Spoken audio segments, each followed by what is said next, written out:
大家好，欢迎收听夜话心语。结婚5周年纪念日，我见证了他和白月光吻的难舍难分。纪念日变成了白月光的生日，一起走过3世，这次他要带着白月光和我们一起走。可我要死了，谁又能走的了呢？青霜，今天下雨了，我在你公司楼下，餐厅我也订好了，你会喜欢的。临近下班，我收到顾白的消息，今天是我们结婚5年的纪念日。这样的温柔体贴，没有一点间隙的样子。他数年来总是如此，如果我中午没有刷到他和别人的绯闻在网上闹得沸沸扬扬的事情，那么今天应该也会是美好的一天。我整理好心情，想着好歹先好好吃顿饭再说。唐青霜姐姐晚上好，你今天好美。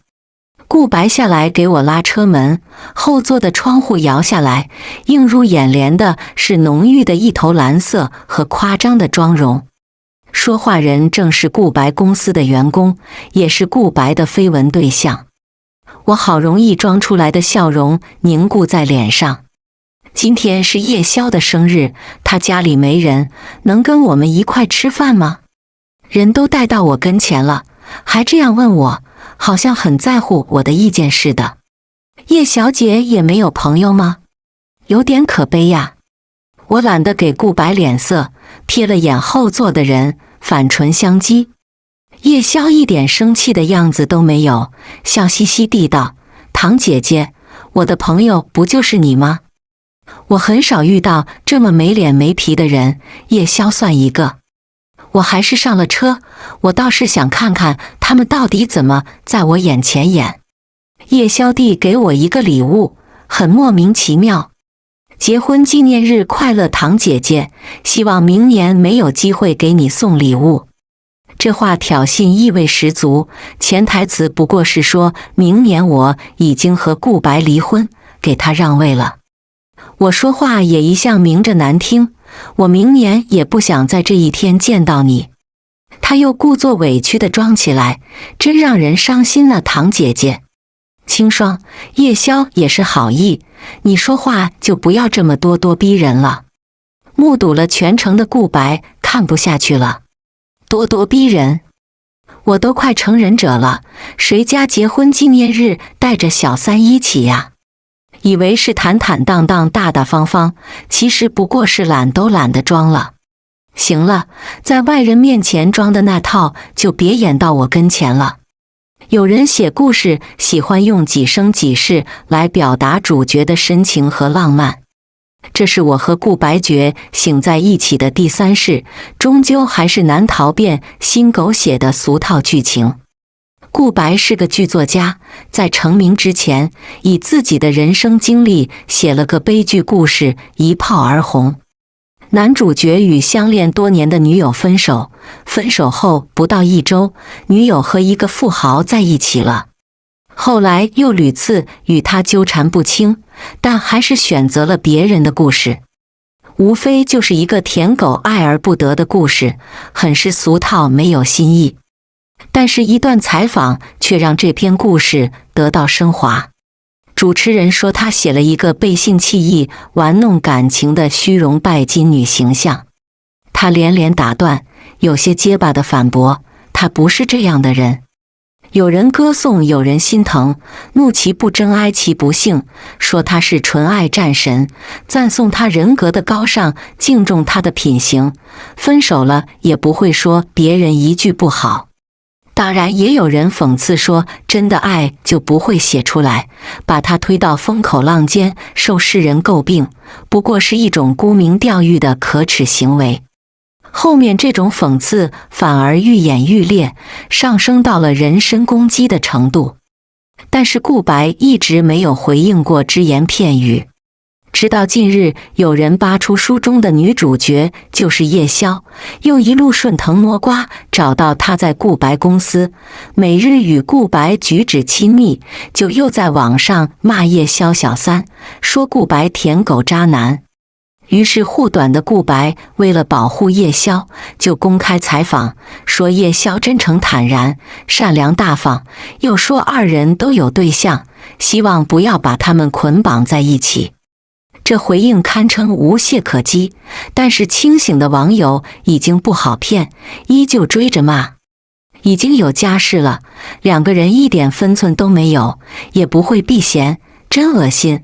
对象也是你们play的一环吗？真舔狗，我看对叶宵是真有想法，当年说他沽名钓誉，还真是错怪他了。都舔狗了，就把人设立好，又要结婚祸害别人，也是真有意思。这叶宵也是纯拜金女，为有钱了又回来了，就享受穿梭在花丛中的感觉。渣男渣女所死，别流入市场祸害别人。他们对象快跑吧！不得不说，群众的眼睛是雪亮的。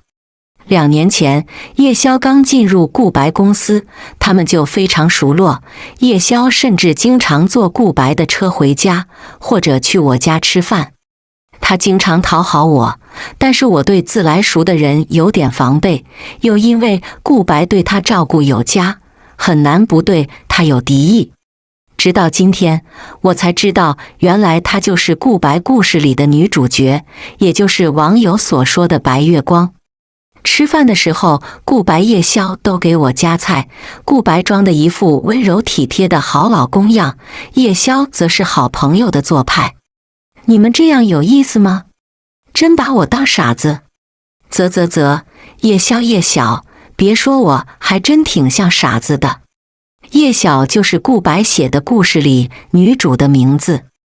我这一世认识顾白的时候，她已经功成名就，我也就知道她那个故事，后知后觉才反应过来他们名字的相像。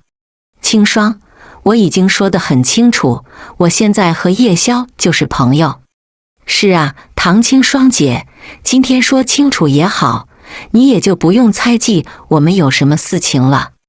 滑天下之大稽，陌生人都能看出来举止亲密，和初恋女友在这里和我眼唇有意，没人能接受这样的关系吧？那你可以开除他吗？我又转头看着叶宵，你可以从今以后都不再出现在我们的面前吗？你们能断了联系吗？顾白又坦荡了，他看起来比我还生气。清霜，我不知道你为什么这么不相信我们。我们要是真有什么，还有你什么事？很讽刺，就好像叶宵才是配了他3个世界的人。我们认识了3辈子，我不能功亏一篑。姐姐，对不起，那我以后不会出现在你面前了。我正沉思呢，对面叶宵站起来了，他那个狂野的烟熏妆搭配这么个楚楚可怜的表情，实在是很违和。好了，潇潇今天过生日呢，清霜，你这样无端猜忌，实在是让我心寒。叶宵跑出去了，顾白说完这句话也就追出去了。那天顾白没回家。第2天，我洗漱完正吃个早餐，收到了叶宵的信息，是半裸着上身熟睡的顾白。我差点吐出来。姐姐，顾白不是什么好东西，为什么不和他离婚呢？十分明目张胆又清新脱俗的挑衅和炫耀，这样的垃圾你也是下得去手。我帮姐姐脱离苦海呀。我那天下班以后，我又在楼下遇到了顾白，他递给我一个礼物。男人是这样的，总是在做了那种事以后，为了让那种愧疚感少一些而做出一些补偿。我沉默地接过来，听到他喋喋不休地开口：我很抱歉昨天跟你生气，我们认识3世啊，清霜。你明明知道我是怎样的人。我就是有点伤心。我知道他在说谎，我知道人心难测，真心易变，可是已经3世，我们相识相伴已经超过100年。我很早就知道爱是虚无缥缈、瞬息万变的东西，可是时间太久了，我以为会有永恒的东西出现。也罢，这一场美梦已经持续够久了。我一直不接话，顾白又说了2句就闭嘴了。别这样好吗，清霜？如果我说我可以答应你这一世我们选择回到第一世，你可以相信我吗？吃饭的时候，他终于抛出了一个值得我抬头的诱饵。觉醒之后，我们可以用赚取的钱财去悬想要去体验的生活。我和顾白已经赚了太多钱，几乎任何一种剧情设定都可以体验。但我只想回到第一世，这一点和顾白有很大的矛盾。他一直不赞同，我们好不容易从那个悲惨的剧情里逃出来，又为什么要回去？为此，我们总是各执一词，争执不下。可是我们又是绑定的，只能有一方妥协，否则就会陷入消亡。我们是第一世就绑定的男女主，所以必然只能是相爱的，选择也必然是统一的。我知道，按照顾白的好脾气和深情人设，到最后一定是他妥协，只是没想到来得这样早。但是我有条件。他又这样说，眼里是势在必得的了然，他知道我一定会同意。潇潇正在遭受舆论压力，骂他是小三，还有激进的人跑到公司去。所以呢？所以我希望你能和他成为朋友，帮他说话，有你出面的话，一定能解决。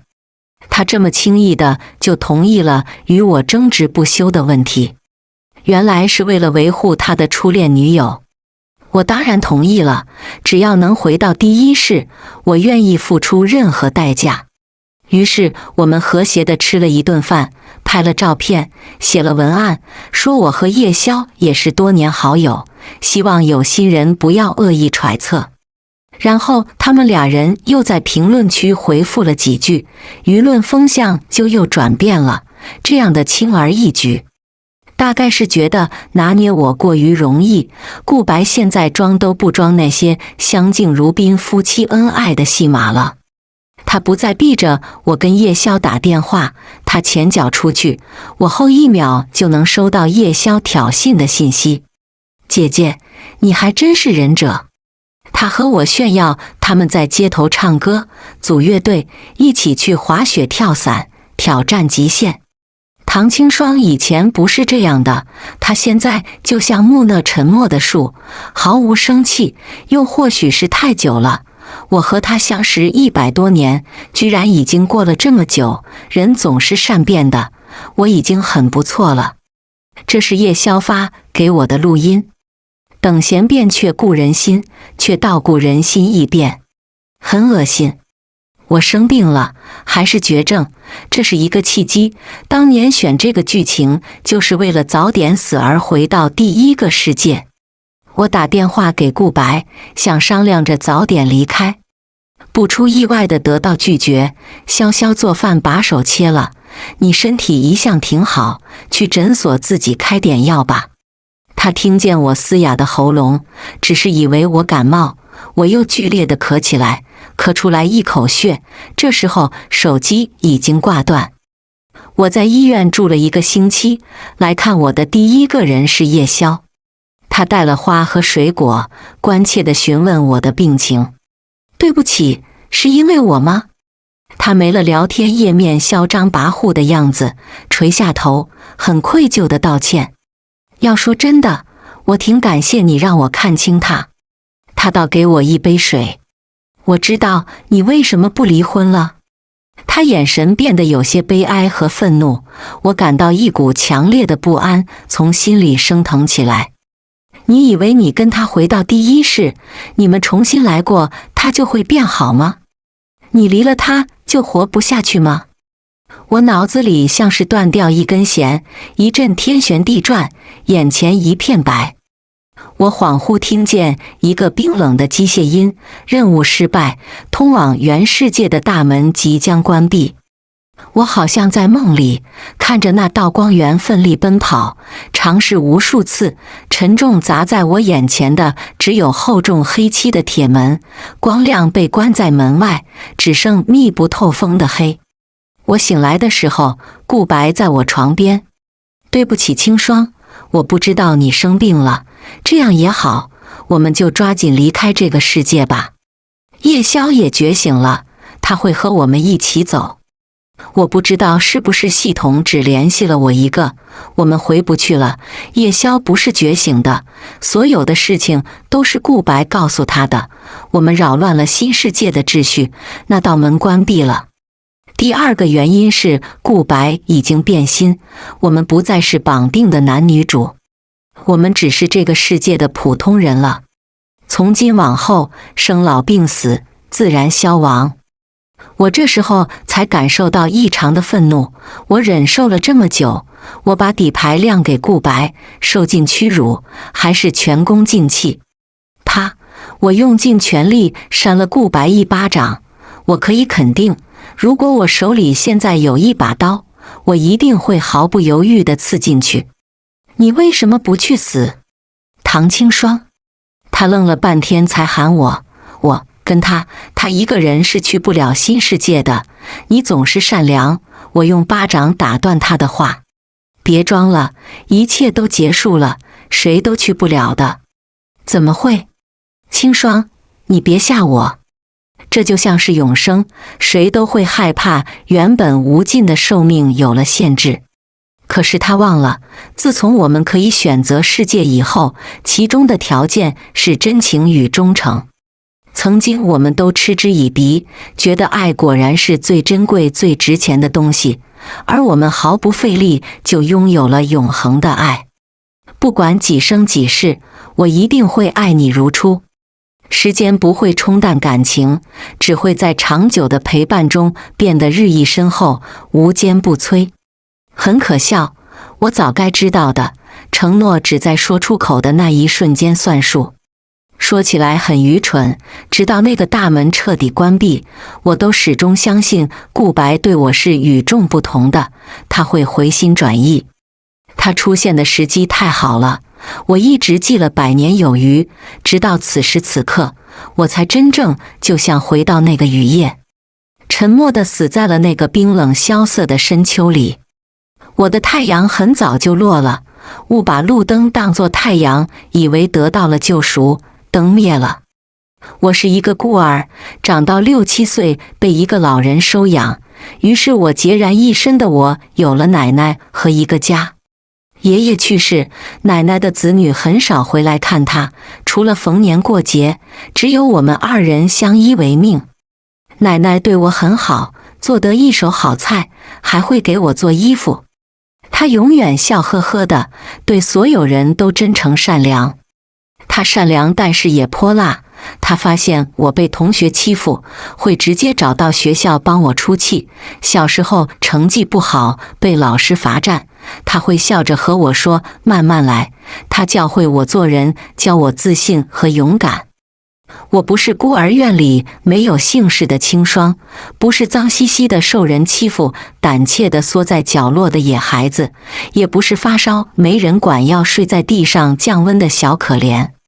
我是唐清霜，他给我新生。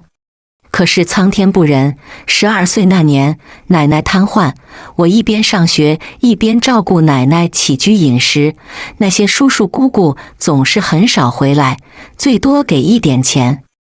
我看着奶奶日渐消瘦的身体，她总是吃得很少，每天把药当饭吃，头发全部白了，眼睛里没了色彩。她总是歉意地看着我流泪，说对不住我。没有对不住，没有她，唐清霜早就不知道死在哪个无人知道的角落了。我那时候已经上了初中，课业繁忙，学校也远，但我不管多忙，还是会赶回家给奶奶做饭喂饭。很累，但很充实，同时又很恐惧。我不敢想象有一天她会离开，我终日惶惶不安，提心吊胆，每天睡觉都不敢关灯，过2个小时就去探探她的鼻息。这样的日子过了3年，有一天夜里，我们聊到0点。那天是周末，他精神一直不错，饭也多吃了小半碗，眼睛都像发着光。我们融洽地聊着许多事，过往或者未来。我后来学会一个词，叫做回光返照。那天我睡得很死，一直到第二天7点，他大喘着气，努力睁着眼，抓着我的手跟我说完了最后一句话：好好活着。只有这4个字。后来的日子很好想象，我被赶了出去，他们说我是克星，克死了他们的父母。明明奶奶生病，他们3年前回来的次数屈指可数，甚至比以往还要少。为了减轻负担，心安理得地把一切都扣在我身上。我拿着奶奶存的几千块钱艰难度日，住在300块的出租屋里，担惊受怕，以泪洗面。上了高中以后，为了凑高中昂贵的学费，我只好休学，每天骑着一个破旧的自行车穿梭在城市各地，做着辛苦低薪的兼职。有一天凌晨2点，11月的风刺骨，天色灰蒙，雨丝飘荡，路上泥泞不堪。我穿着单薄的衣服，四肢僵硬，仿佛没有知觉。路过水坑，见了很高的水浸透了我的衣服，四下静默，空无一人，偶尔有车从我身旁穿过。我这时候有一种胆怯到极致的无所畏惧，就摔死在这个路上，被疾驰而过的车辆碾成肉泥，血流一地，或者被不怀好意的醉鬼或者抢劫犯一刀捅死，被突如其来的巨大货车撞飞，或者怎么都行。给我一个痛快，给我一个了结的契机，别让我这样活着，好像世界上只有我一个人。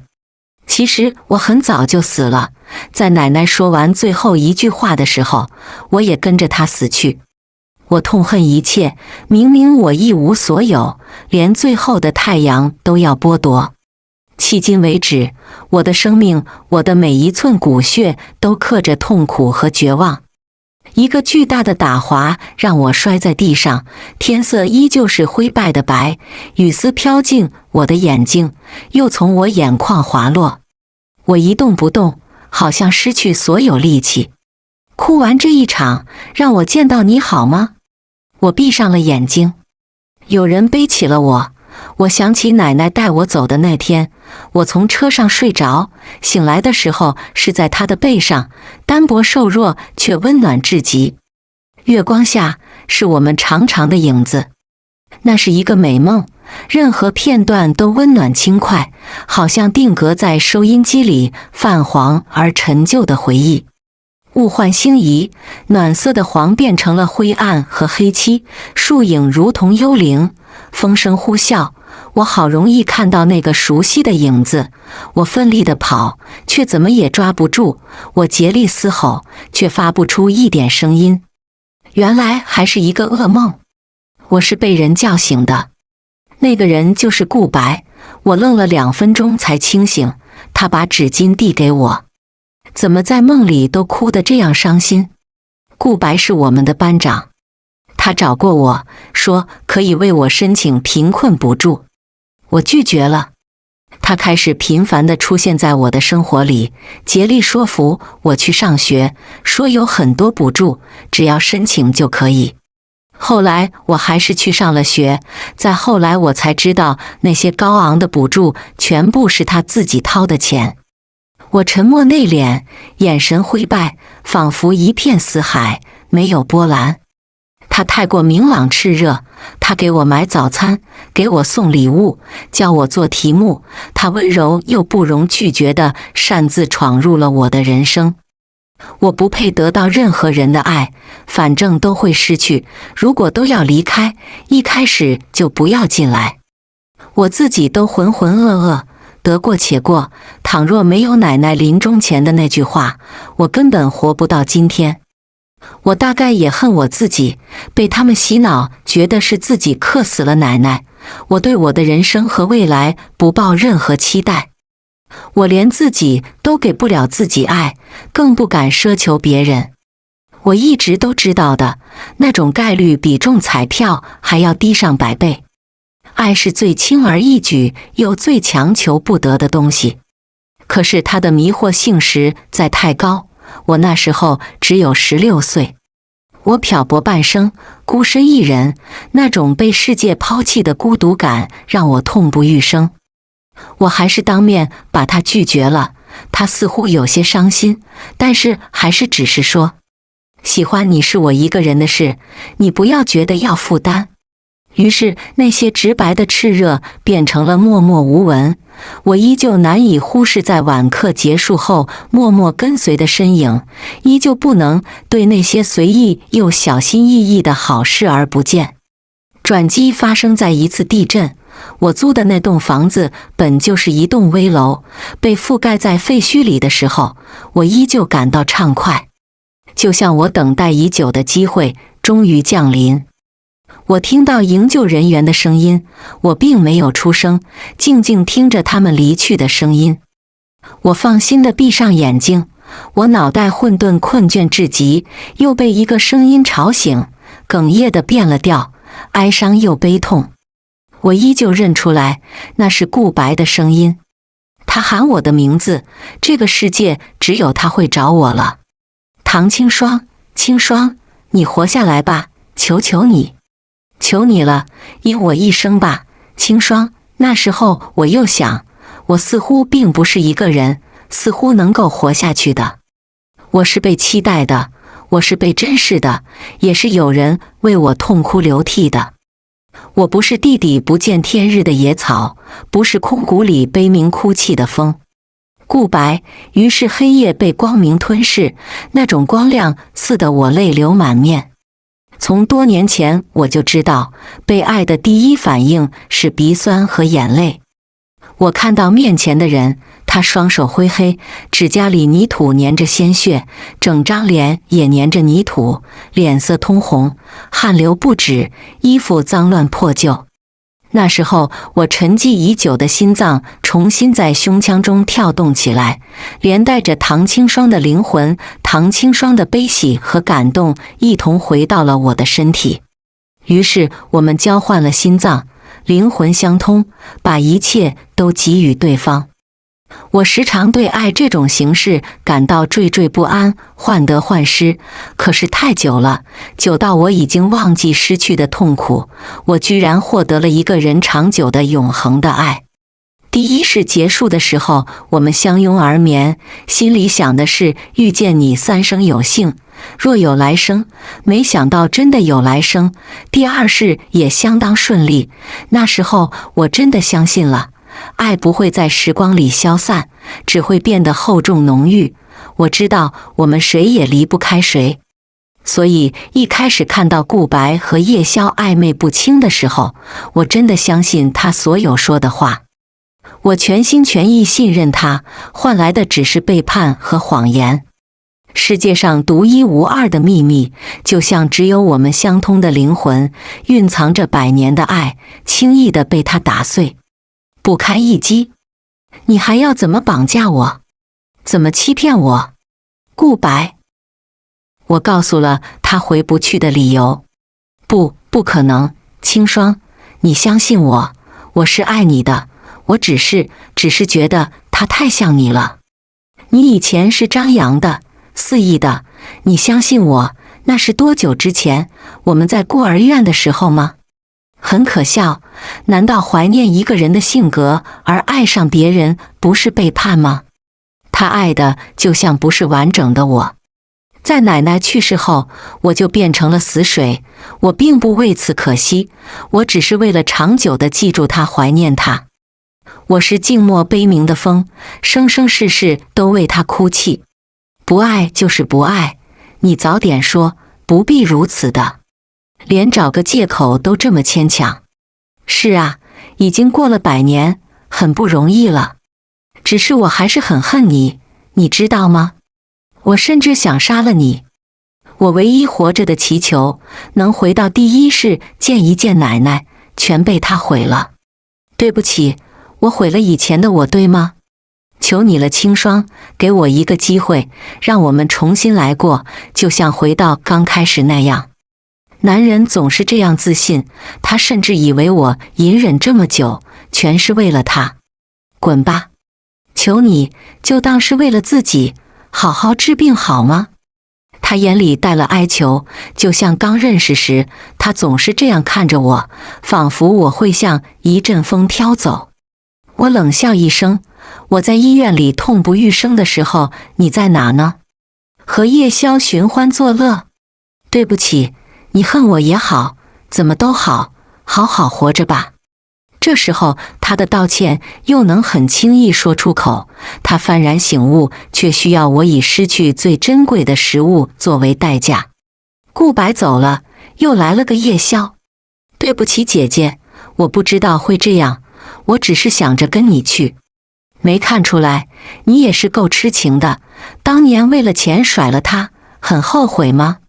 其实我能看出来，夜宵平时也只是玩玩顾白的感情，他总是置身事外，好像只是一场游戏，没看出来他还能说出这样的话。我恨死他了，我最恨他这样的人，明明有所爱，还要惦记着找刺激，找贪图新鲜。我是真心的，我很喜欢你，我希望你能逃离苦海。他那个人虚伪，装得很假，当年不就是借着我赚了钱，拿我利人，设拿你装深情？这又是什么迟来的坦白？一边道歉一边说爱，很莫名其妙。我只是太嫉妒他了，嫉妒他这种人渣还能得到你的爱，你还想跟他回到最初的时候。我不知道什么时候招惹过这样一个小妹妹，她小我2岁。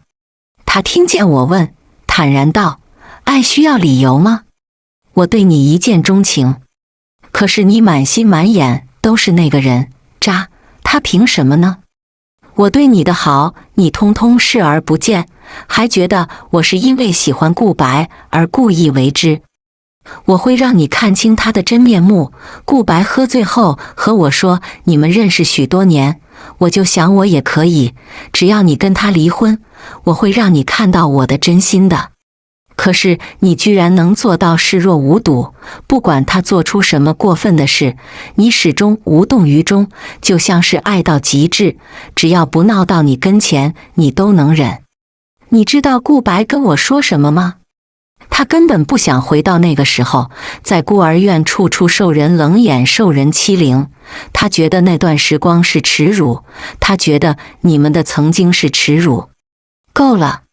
我打断他，我好歹和顾白认识这么多年，尽管知道他有阴暗的一面，还是不想别人这么随意评判他。你本质上也和顾白没有区别，你们的爱总是掺杂着很多东西，极度破坏自我感动。他怔愣了半晌，我只是很胆怯，我害怕你觉得我是异类，连朋友都做不成。他眼里泪光闪烁，我有个朋友是这方面的专家，你现在还没那么严重，你好好治疗，只要你想，我让顾白身败名裂好不好？不用了，我拿顾白的钱还有用。